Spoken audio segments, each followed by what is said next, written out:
This is a jar of pickled wild garlic buds, or scapes, which I've pickled in the manner of capers. And so today's video we're going to look at picking these and pickling them and then using them. And somewhere just past the midpoint of the video is the point where I realised that pickled wild garlic scapes, pickled as capers, is scapers.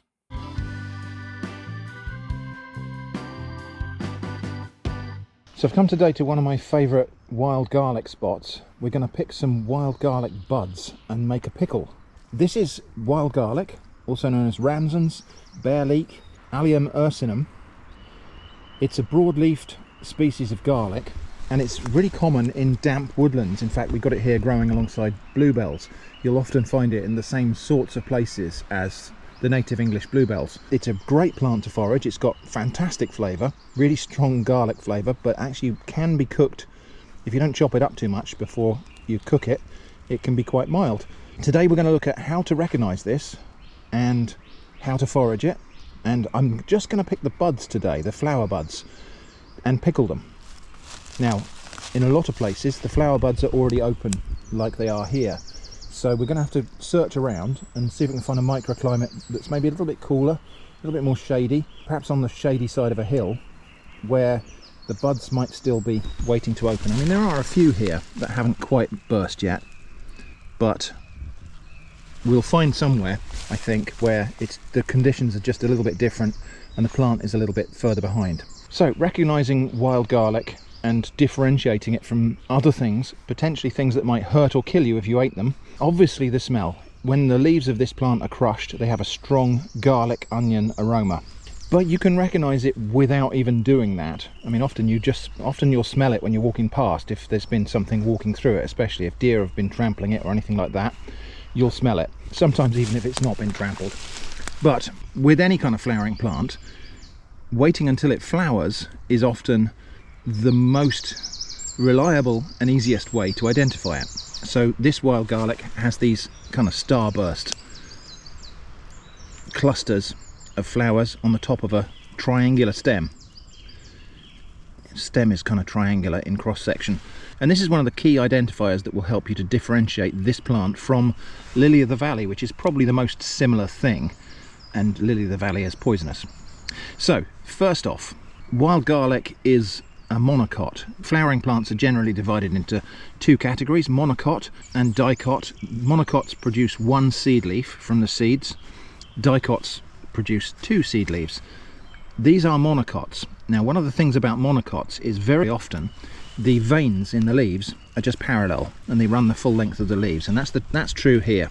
So this is one of the things that will help you differentiate this from some other plants that aren't necessarily the same as wild garlic. Now, that rule about parallel veins is not necessarily absolute, but it will help. In fact, one of the plants that we're going to look at is also a monocot, but it doesn't have the parallel veins in the leaves, but we'll get to that in a moment. Anyway, this is wild garlic, but I'm not going to pick it from here. We'll look for somewhere that's a bit better. So here's something that you could potentially mistake for wild garlic, but it wouldn't do you much harm if you did. This is a species of dock. I'm not quite sure which one, but so this has got these kind of narrow leaves in a cluster.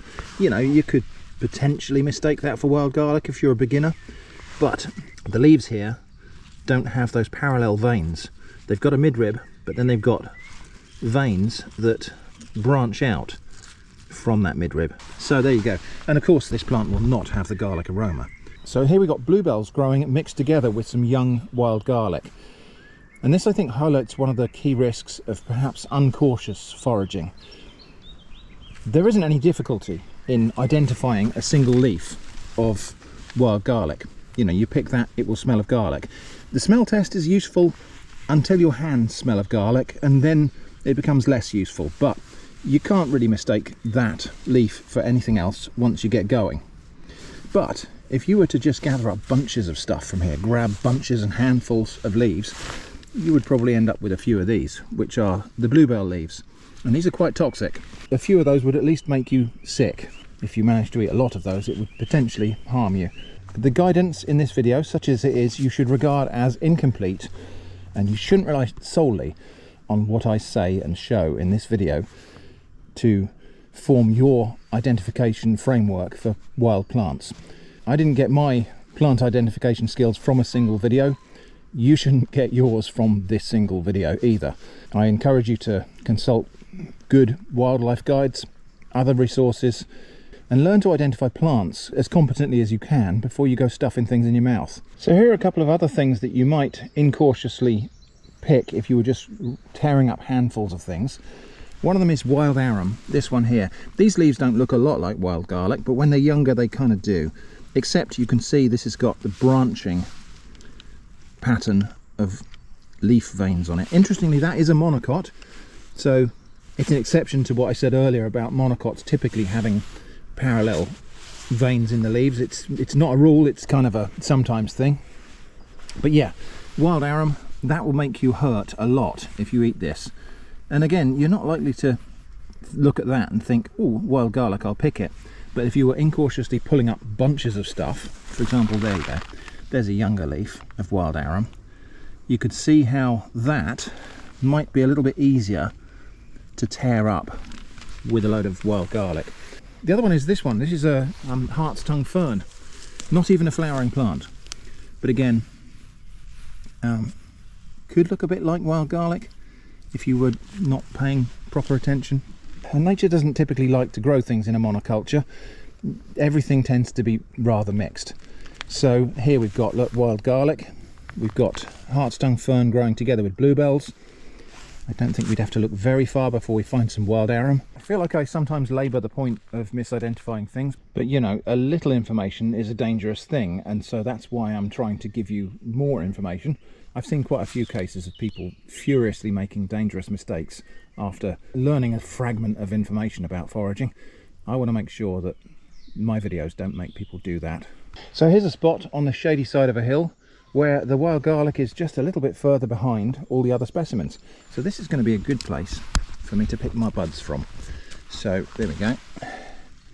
Lovely little unopened flower buds of wild garlic. So I'm going to try and pick a lot of these today. We'll talk about the impact that might have on the plant in a moment. But I need to pick a jar full of these basically so I can pickle them. So yeah, here again in a shady spot on the northwest side of a hill, we've got a lot of wild garlic that's significantly further behind all the other specimens. It's a little bit younger, I think, this patch as well. It's probably not quite so well established.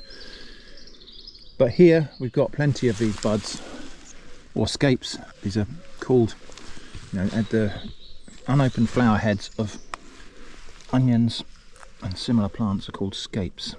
So those are wild garlic scapes. So let's talk about the impact of picking these flower buds. So when I pick this flower bud here, I'm depriving that particular stalk, probably that plant, of its opportunity to flower this year. But these plants are perennials, so the bulb, which is at the base of the whole plant, survives and will actually probably put on more growth because I've pulled the flowering head off actually, so it will put more of its energy into growing its leaves and feeding the bulb that's underground. So I would never argue that I'm doing nature a favour here, but the plants are perennials and can easily survive having their flowers picked for a whole year. I mean, in some cases, some of these plants will actually be a little clump of bulbs underneath and they'll send up another flower stalk. The other thing is obviously that there's a lot of this wild garlic here, so the impact that I'm making to this patch is barely noticeable because, I mean, look how much of it there is. So, you know, as long as there aren't 100 of me doing this, the overall impact is quite negligible. But I think it's important to consider these things because, you know, there are people out there who will try and ban foraging because we're taking things from nature, and my view is let's not give those arguments any excuse to have any legitimacy.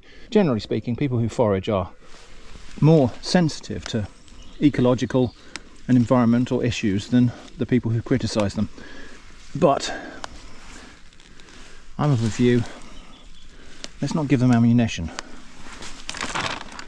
If you're a forager, it's important to learn about the impact you might be having and make sure that impact is not unreasonable.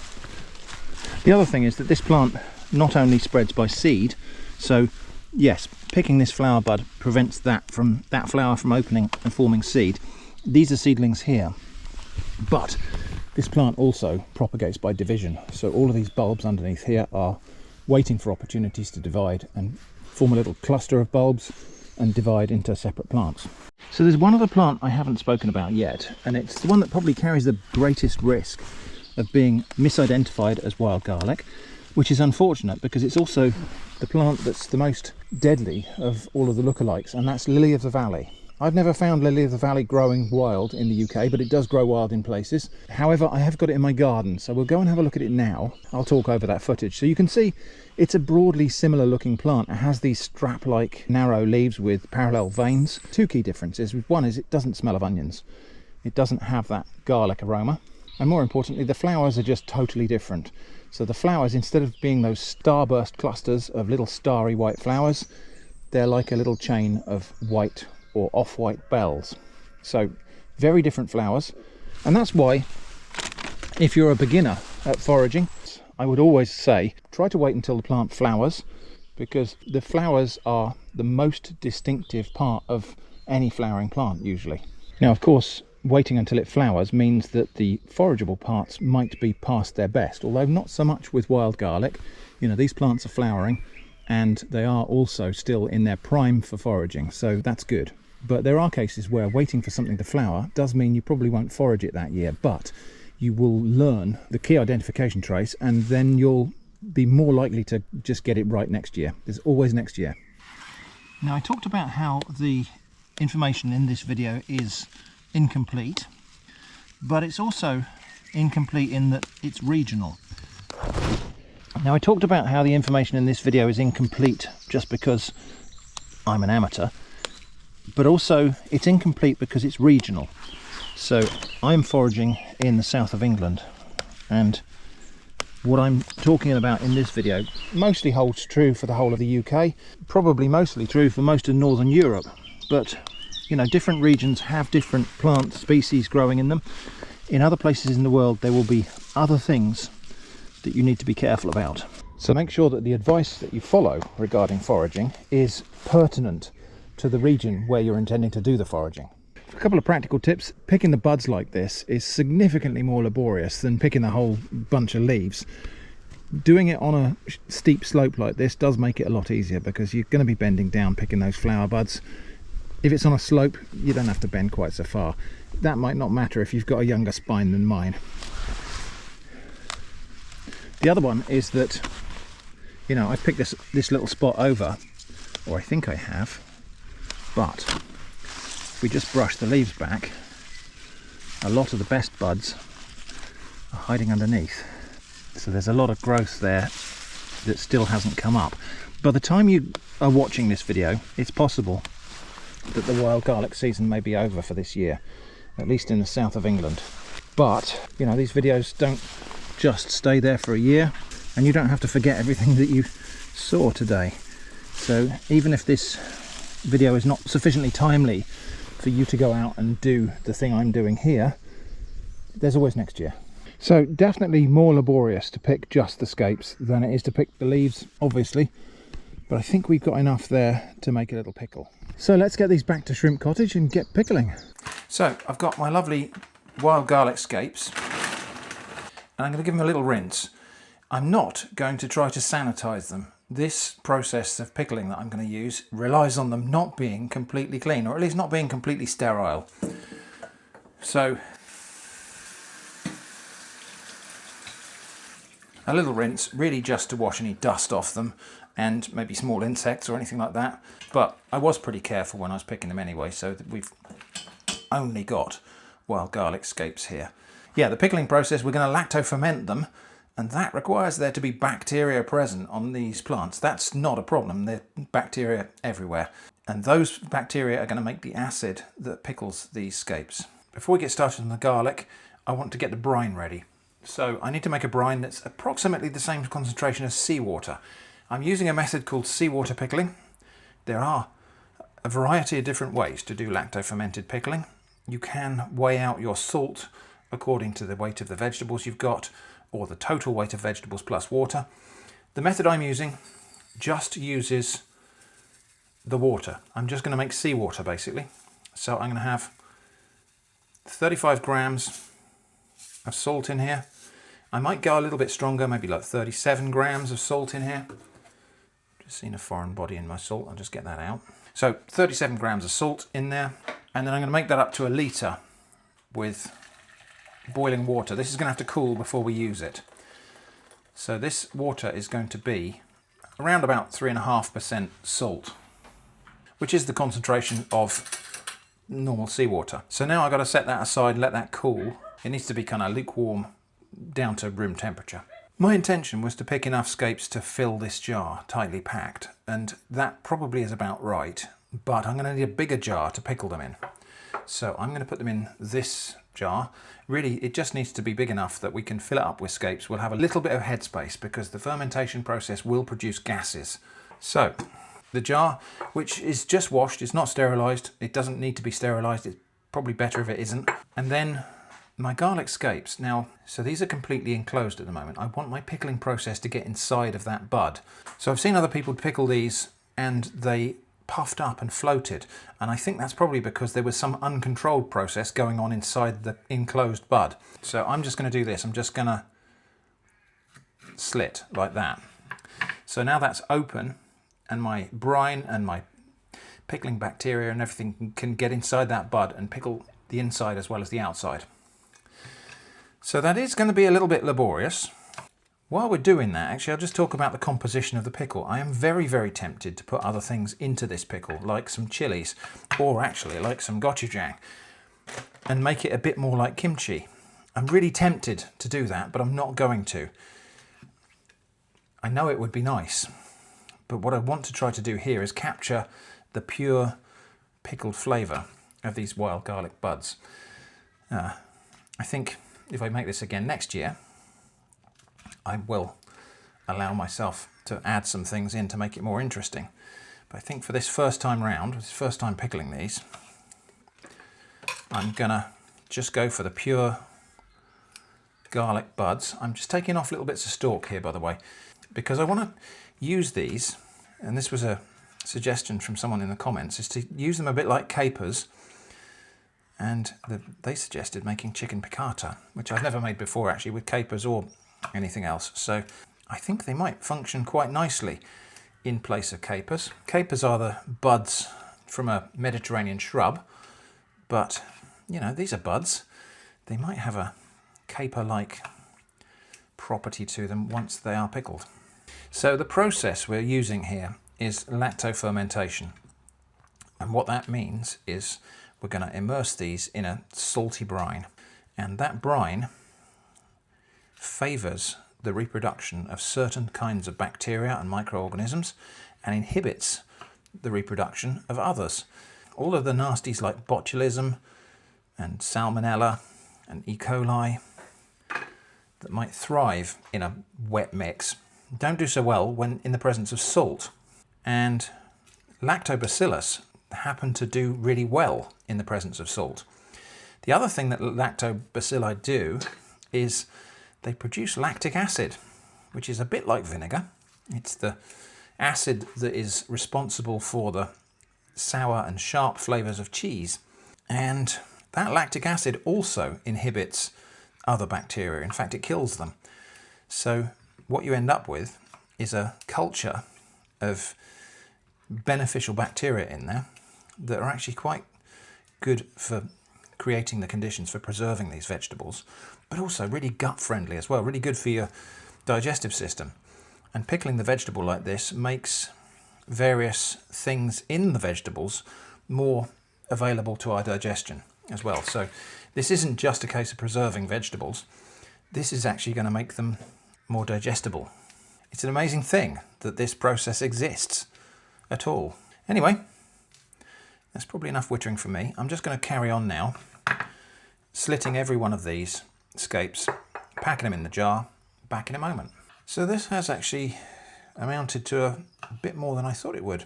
So it might be that this jar isn't big enough. I've got bigger jars though, so we'll just see what we got when it's all done. But yeah, so I'm just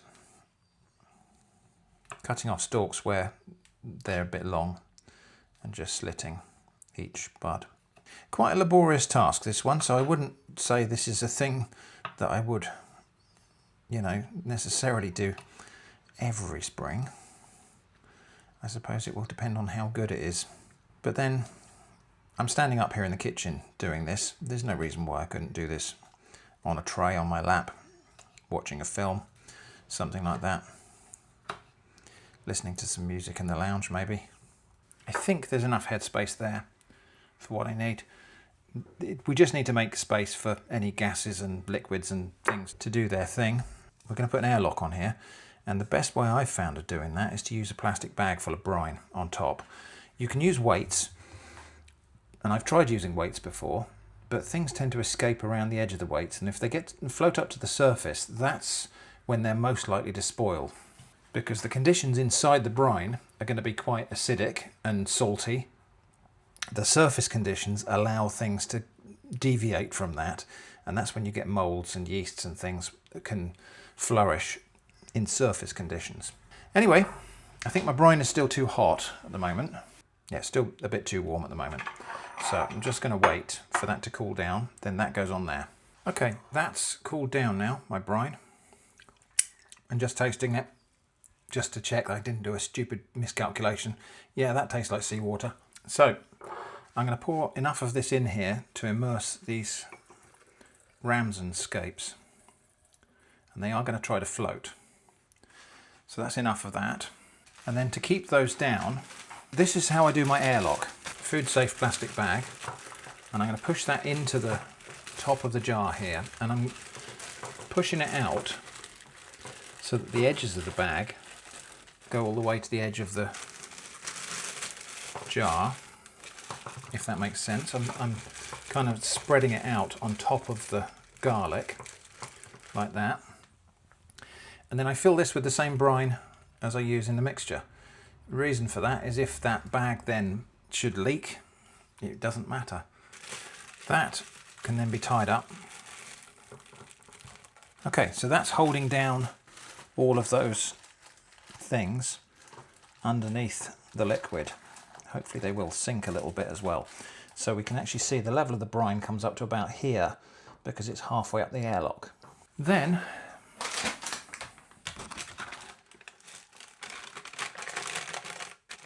I tend to put a bag over the top just to keep insects out, and then a rubber band just to keep that on. And then finally, just in case of bubbling over, just in case it ferments and bubbles over, the whole of that stands in a bowl to catch any spills. That's now going to go in the airing cupboard, which is where the hot water tank lives in the house, which is a nice warm place to get that started fermenting. And we're going to leave that alone for 2 or 3 days. Okay, we've been away for a couple of days, and this has been fermenting now for probably 3 full days. So I'm just going to check in on it and see what's happening. So the first thing is, as soon as I take that outer bag off, there is just a waft of strong garlic aroma. That's fine. I'd be disappointed if it were otherwise. I'll just put that over there for the moment. Now the buds have slightly darkened. A few of them have popped open actually, probably where I slit them. Just, you know, I've put flower buds in water. It is perhaps understandable that they would burst open. At the moment, it doesn't look like fermentation is especially lively in there, but there's definitely something going on. We're going to take out a little sample of the brine, enough to wet the spoon, and I'm going to pH test it. Now, I probably should have done this. I should have done a baseline test when I set it going, but I didn't. So here we are. So just wet that paper in there. In all likelihood, when we started, we were at pH 7.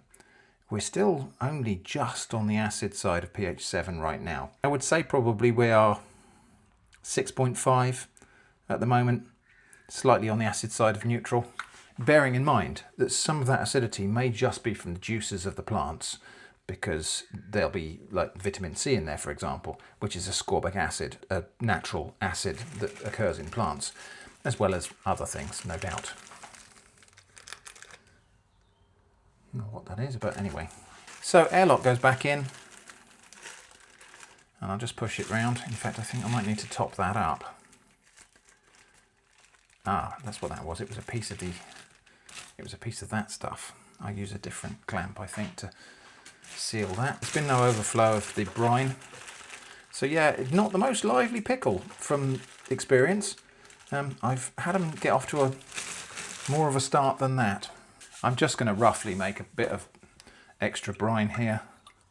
I'm not even bothering to do anything precise about the concentration, just so I can top that up. So yeah, here's somewhere where I wouldn't use a metal clip. So that's going to go back on, like that. That goes back on, and we'll leave it for another 3 days or so. Right, this pickle is now completely pickled, or at least it's ready. I thought rather than showing you every pH measurement, I would just stop and show you a graph. So this is the graph of the pH over time, and it took a bit longer to pickle than I expected, or than I initially expected, and I think that is just because there isn't a lot of sugar in this. There isn't a lot of fermentable stuff in here. So it was still down below pH 4.5 on day 13, which is slow, not so slow that it's suspicious of being dangerous or anything. So I'll just get a little sample of the liquid. And so we're on day 16 now. Let's see what we got. So testing with the pH paper. So yeah, there was a point when I thought it was going to fail, because actually it seemed like the pH went back up.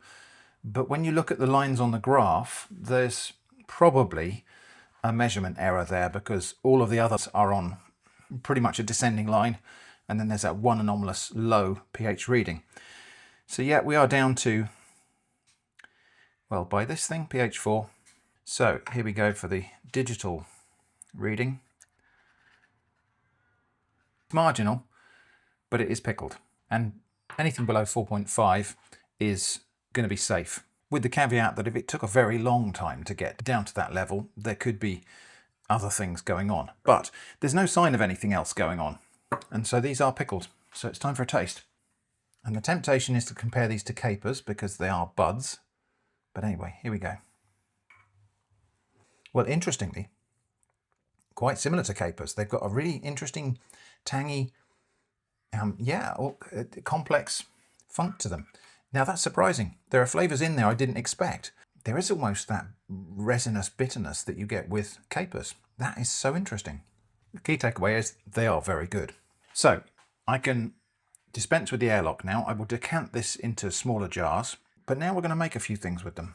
So the first and probably simplest way to test and gauge their similarity to capers is to make something perhaps resembling tartar sauce. So tartar sauce is normally mayonnaise with a mixture of chopped capers and cornichons, which are little gherkins.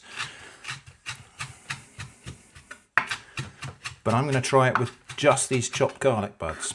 Obviously they have a noticeable garlic aroma, but it's quite a nice one. But yeah, there is this interesting, I want to say resinous bitterness that I tend to associate with capers. So there we go, that is my fake tartar sauce. I'll give it a taste. It's good, it's really nice and tangy. I think you could probably stand to have a higher level, a larger amount of this stuff in it. Okay, and I'm going to have something very elegant to serve this with.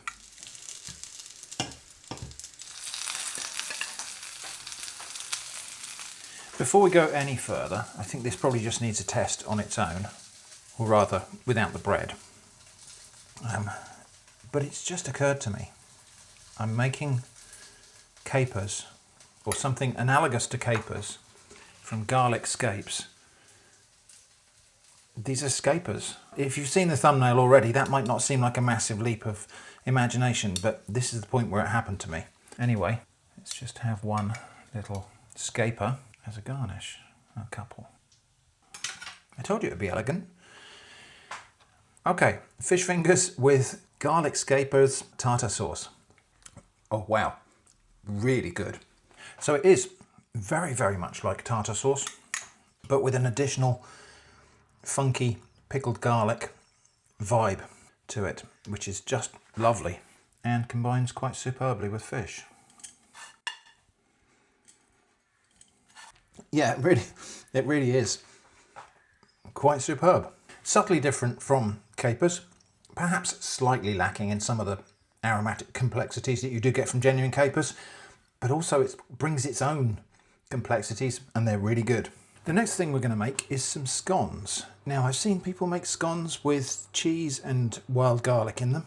I haven't seen anybody make it with the pickled version, but I think cheese and pickle, why wouldn't that be good? So just a quick rundown of what we got here. We got 50 grams of butter, 125 grams of self-raising white flour, 100 grams of self-raising wholemeal flour, some milk to mix, 45 grams of my Scapers, a teaspoonful of dry mustard, about half a teaspoonful of ground black pepper, half a teaspoonful of salt, and some Wookie whole cave-aged cheddar. And I'm going to use about between 75 and 100 grams of this, so probably nearly half of this pack. Right, let's make some scones. So flour into there, the butter, which I'll just cut into smallish pieces just to help it blend in. Pastry rubbing in tool, also known as a pastry blender, I think. And this is just like a arrangement of knives that will cut the butter into smaller and smaller pieces and blend it into the flour. You could just rub the flour, the fat into the flour with your fingertips. In fact, I'll demonstrate that. So you could use a food processor for this rubbing in, although a food processor will often tend to go a little bit too far and too fast, but you can just do it by rubbing the fat and flour together with your fingertips like this. Just kind of massage the flour into the fat like that, just kind of smear it together, and eventually it will attain a kind of breadcrumb texture. But I'm going to use my rubbing in tool because it's quicker. That's good. Yeah, and we're looking for a kind of coarse breadcrumb texture. Doesn't have to be perfect. The other dry ingredients, the mustard, the salt, the pepper, the cheese. Let's just have a little taste of this cheese. Really, really lovely mature cheddar. Really tangy and strong. Interestingly, almost fruity ester type of little angle to it. And I'm just going to grate that directly in there. Not quite there yet. I'm going to go for about half of this cheese, but I'll just mix that together just so it's not all in one great big clump. Right, a bit more cheese. Right, we could measure, but I think that's about half. So that would make some just very lovely cheese scones at that stage. But we're also going to have a load of this wild garlic. Maybe that's too much. I am just making this up as I go along. So just make sure that those ingredients are just all nicely tossed together.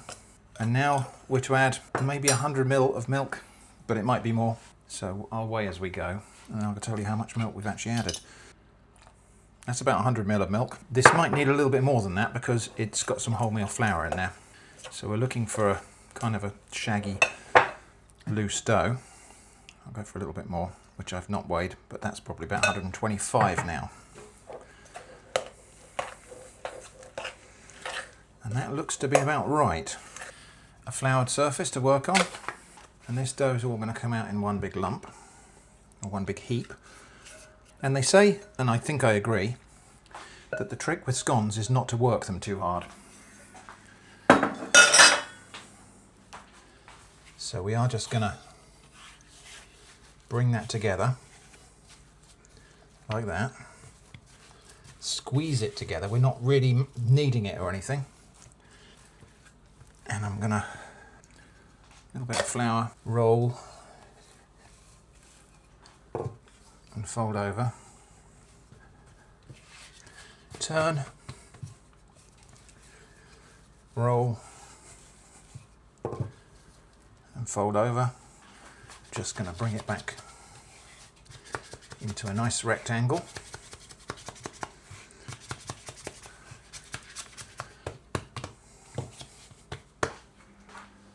And then I'm going to carefully cut that into 6, I think. So I might just trim off the edges, because those folded edges will that will tend to bind it when it's trying to rise. So we'll just trim off the edges. We'll cut that into 6.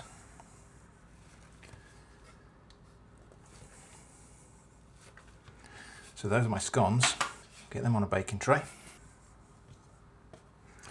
Okay, and then the rest of this mix here, this will not be quite so beautiful, but it'll be fine. We're still going to use it. We'll just make one round one like that.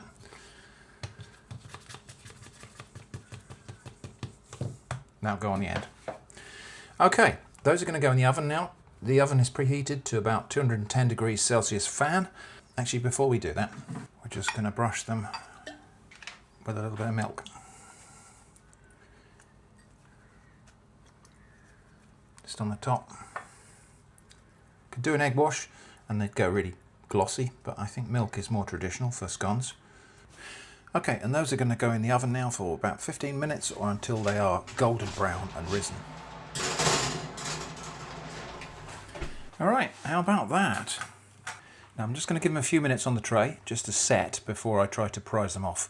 And I won't try to eat them when they're scalding hot, but I also won't wait until they're completely cooled down. I think kind of slightly above room temperature could be quite nice. All right, I think I've been as patient as any reasonable man can be expected to be. Let's give these a taste. They are delightfully light. So I've just split that one in half. I'm going to try to butter them. Butter is probably a little bit cold. Okay, near enough. I think just a little taste with some butter on first. Now that's really interesting. There's a very savoury flavour along with the cheese, and it's very similar to seaweed, like nori or something like that. That's interesting. There is the garlic there too, and actually when you come across one of the little pieces of garlic in there, it is quite powerful. But yeah, there is a kind of almost seafoody, or at least seaweedy kind of flavour to them. That's interesting. I wonder if those would work if you were trying to replicate a kind of seafood dish without using seafood. You know, if somebody had an allergy, or for vegans, I suppose. Right, bit of cream cheese on there. That is very good. These are nice just buttered, but that little bit of creamy coolness from the cream cheese, really good. Yeah, that's better. But yeah, still that little almost seaweedy flavour at the back there. Interesting. Okay, so I thought they might be quite a nice accompaniment for a bowl of homemade tomato soup. But really, something like this, if I have it with soup, I want to dunk it. That is good.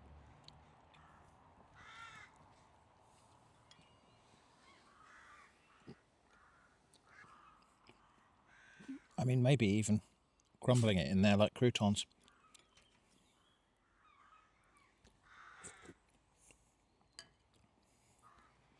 That's quite nice, accompanying that. I was a little bit surprised the extent to which the wild garlic has hidden itself away inside these scones. You can't really see it all that well. It is in there, but it's kind of hidden away. You can definitely taste it though. So whilst it might have hidden away its appearance somewhat, it definitely hasn't hidden away its flavour. I think I'm going to say it's better the next day. The flavours have combined and mellowed and mingled a bit, and that's good. Okay, we're going to make something a bit like, or possibly just inspired by, chicken piccata. So I'm going to use my pickled garlic scapes, my scapers, in place of the capers in that dish. I've never cooked this dish before, and I'm going to be playing fast and loose with some of the things in it. So brace yourself for violations of recipe here. I'm just going to cook something that's along those lines. It's going to be served with a root mash made from potatoes, parsnips, sweet potato and celeriac, and some tender stem broccoli. I'm going to prepare a few things first so that I can just have those running in the background. So A lot of my preparation is already done. My cheese is already grated. That's Grana Padano. It's a hard Italian cheese. I've got 1 unwaxed lemon, zested and juiced, already in there. And I've got my parsley and chives already chopped up. Chives are going in the root mash. My chicken, now the chicken piccata recipe typically has you bash this with a meat mallet and flatten it out. I'm not going to be doing that because that makes an awful mess. And if you do it between 2 sheets of plastic, you're hammering plastic into your food. So we're not doing that. What I'm going to do instead is cut on the bias like this. Just cut some nice sort of medallions of chicken. So they're not too thick, and we're cutting across the grain of the meat. So they should stay nice and tender. And I don't know if that'll be good enough to replicate what it's meant to be like if you hammer it flat, but it'll have to be good enough because it's what I'm doing. Okay, something like that. I'm going to brush them with a little bit of olive oil. This apparently is to make the seasoning stick. Season with pepper,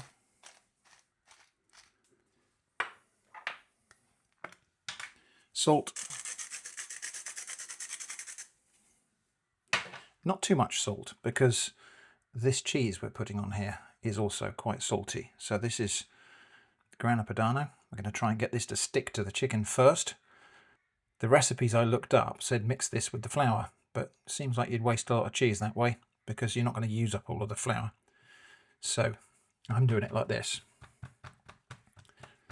And now some plain flour. So I will just sprinkle it over the top. Actually, I think I could dip the individual fillets in here, but I'm going to try to do it on the board. And now I'm going to turn those bits over and do the same on the other side.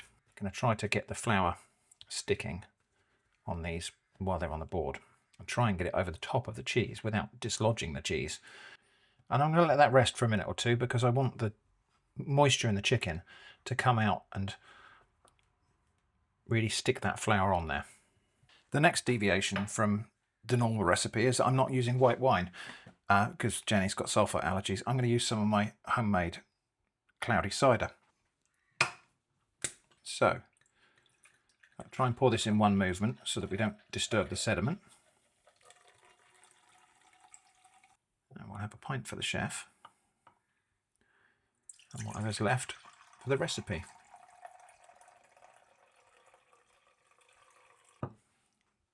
Cheers. Oh, very dry, but very good. And that should be fine. That's about 200 ml. Before anything else, my root mash is going to get turned on now. I'll put that on because that's going to take about half an hour to cook, which should mean it's more or less ready when everything else happens. We're going to be using the Visions pan for this because it's good for searing and sautéing. Okay, just had to wait there for a moment while the root mash came to the boil. And in this pan I've got a mixture of butter and oil. In fact, 2 oils, olive oil, sunflower oil, and then some butter as well. At this point my voice might sound a bit weird because I'm putting the extractor fan on. And I'm going to be using voice isolation to hopefully drop that down, which might make my voice sound a bit weird, but hopefully it's okay.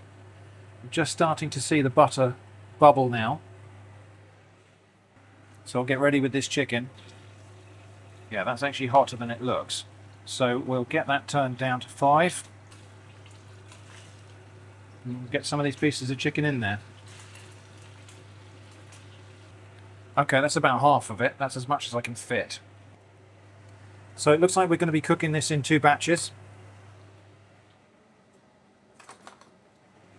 And it should take about 2 or 3 minutes per side. Okay, I think that might be done on side 1.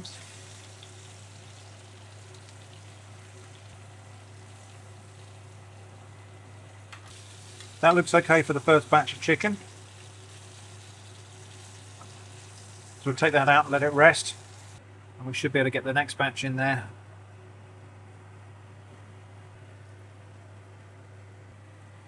Right, my root mash is cooked, so I'm going to drain that and mash it.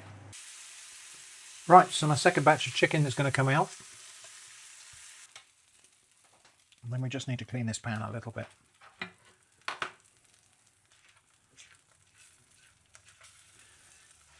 This bit seemed wrong to me because all of this, we're getting rid of what appears to be a fond, but it's not really. That's kind of burnt cheese and burnt butter, so not necessarily desirable. So this would be white wine normally, but it's going to be cider. And the idea of putting that into a glass pan might seem terrifying, but this is not a glass pan, it's ceramic. It has a peculiar property, which is a negative coefficient of thermal expansion. So actually, whereas a lot of other things get bigger when you heat them, this gets smaller. And as a result, other things might get sort of kind of tear themselves apart when they experience thermal shock. This actually gets stronger under thermal shock. Anyway, right, so I'm reducing this now, and that means it's time for my tender stem to go on. Okay, that's the cider reduced, and you can see that's gone quite syrupy now. That's as far as we want to go with that. So we'll turn that off. I'm going to wait for that to stop bubbling. While I wait for that to stop bubbling, lemon juice and zest is going to go in there. That will help to just mitigate that fierce heat a little bit. That looks to have stopped bubbling now, so I'm going to get a bit of butter in there. I got some butter on the hob. Don't want to do that.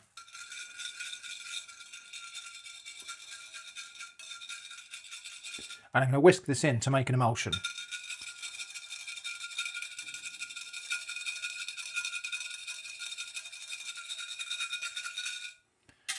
And this will also thicken the sauce a little bit. Okay, that might be enough butter. Said nobody ever. That's looking pretty good. I think we'll stop there with the butter, because we also need to get in some chopped parsley.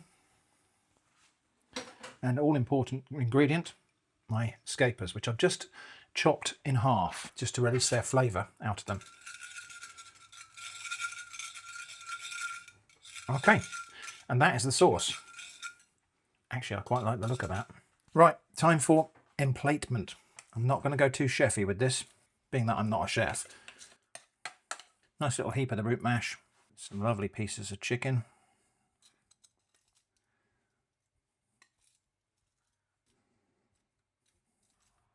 Some also lovely tender stem broccoli. And then this sauce. So on mine, I'm going to have that across the top of the chicken.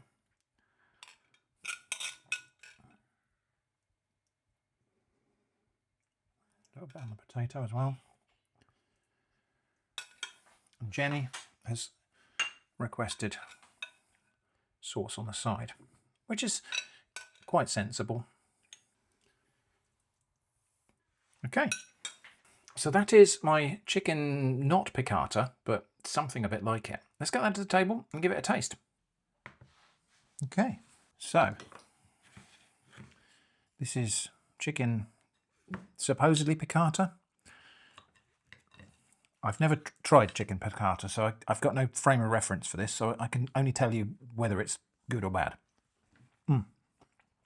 Good. Have you tried the sauce? It's all right. It goes all right with broccoli as well. Well, I'm happy with that. And that is the end of this video about my pickled garlic scapes, or scapers. That's been quite an interesting little journey.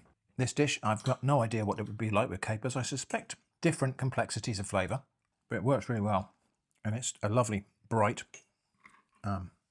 zingy, lively sauce, full of flavours and freshness. Right, now I did say earlier something about decanting this into smaller jars, so let's do that now. It'll just be easier to keep if there's less headspace in the jar.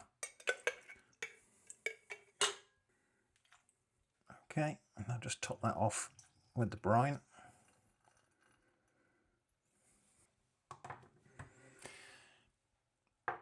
And that's just a bit easier to store as well.